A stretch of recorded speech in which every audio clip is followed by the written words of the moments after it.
গণভবন পরিদর্শন শেষে ব্রিফ করছেন তথ্য ও সম্প্রচার এবং ডাক টেলিযোগাযোগ ও তথ্য প্রযুক্তি উপদেষ্টা মোহাম্মদ নাহিদ ইসলাম। আমরা যুক্ত হচ্ছি সেখানে। জাদুঘর বিশেষজ্ঞ এবং যারা আর্টিস্ট রয়েছেন তাদের থেকেও, এবং আমরা বিদেশে যারা রয়েছে জাদুঘর বিষয়ে বিশেষজ্ঞ বা এরকম অভ্যুত্থানের স্মৃতি জাদুঘর করার অভিজ্ঞতা রয়েছে তাদের সাথেও যোগাযোগ করার পরামর্শ নেওয়ার জন্য বলা হয়েছে। আজকে আপনাদের ভিজিটটা কেমন ছিল, মানে কি কি দেখলেন?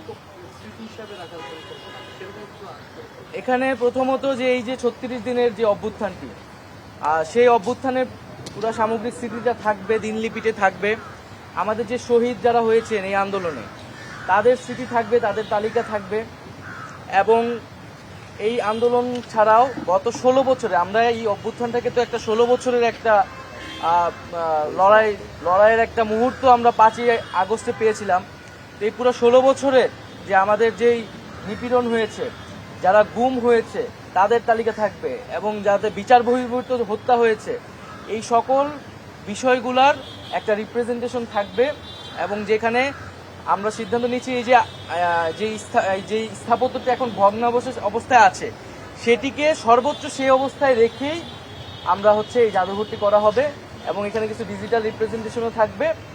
আমরা এই ভগ্নাবশেষগুলো রেখেই আমরা কিছু ডিজিটাল কার্যক্রমের মাধ্যমে জাদুঘরটি থাকবে, এবং পুরো 16 বছরের আমরা একটা চিত্র সেখানে তুলে ধরার চেষ্টা করব। আপনারা যে পরিষদে আলোচনা করেছিলেন, উপদেষ্টা পরিষদে এই কথাটি উঠেছে। ওয়ালটন টেলিভিশন মাত্র 25,490 টাকায় পাচ্ছেন গুগল টিভি। আসলে যারা পরবর্তী সরকার প্রধান যারা হবেন, যিনি হবেন, তার বাসভবনটা কোথায় হবে, সেক্ষেত্রে সেই সিদ্ধান্ত কিছু হয়েছে। যেহেতু এটা প্রধান দেখলেন, আজকে কি পরিস্থিতি দেখলেন এটাও বলবেন। ওইটা তো পরের আলোচনা। হ্যাঁ, পরবর্তী প্রধানমন্ত্রীর বাসভবন বিষয়ে সেটা পরবর্তীতে আলোচনা হবে। এখন আমাদের যে প্রধান উপদেষ্টা ডক্টর মোহাম্মদ ইউনূস, তিনি যেখানে আছেন যমুনাতে, তিনি সেখানেই থাকবেন। আর যেটা বললেন যে এখন যে অবস্থা, এখন আমরা ভিতরে দেখতে পেয়েছি যে এখানে প্রচুর দেওয়াল লিখন আছে, গ্রাফিতি আছে। যারা সেদিন এসেছিলেন, স্টুডেন্টরা এসেছিলেন, তারা তাদের ক্ষোভ প্রকাশ করেছেন। এবং এখানে অনেকে কিছু ফার্নিচার, আসবাবপত্র যেগুলো লুটপাট হয়েছিল সেগুলো কিন্তু মানুষ আবার রেখে গেছে, সেগুলোও সংরক্ষণ করা হয়েছে। এবং ভাঙচুর রয়েছে, মানুষের ক্ষোভের বহিঃপ্রকাশ পুরা বিল্ডিংটার চারিদিকে ছড়িয়ে রয়েছে। আমরা চেষ্টা করব সেই ক্ষোভগুলোকে যথাসম্ভব ইনটেক রেখেই জাদুঘরের কার্যক্রমটা করার। আরেকটা জিনিস জানবার ছিল আমার, সেটা হচ্ছে যে ধরেন এটা তো এত বছর ধরে প্রধানমন্ত্রীর আবাস হিসেবে ছিল, অনেক প্রধানমন্ত্রী ছিলেন, সেই হিসেবে কোন ঐতিহাসিক নিদর্শনকে মনে হচ্ছে সেটাও রক্ষা করা দরকার। এই 1 টাকা দিয়ে তো মালিকানা নিয়ে নেওয়া হয়েছিল না?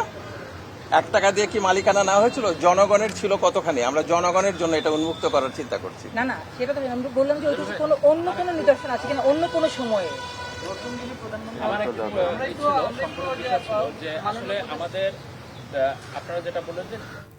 গণভবন পরিদর্শন শেষে ব্রিফ করছেন তথ্য সম্প্রচার এবং ডাক টেলিযোগাযোগ ও তথ্য প্রযুক্তি উপদেষ্টা মোহাম্মদ নাহিদ ইসলাম। আমরা এতক্ষণ যুক্ত ছিলাম সেখানে।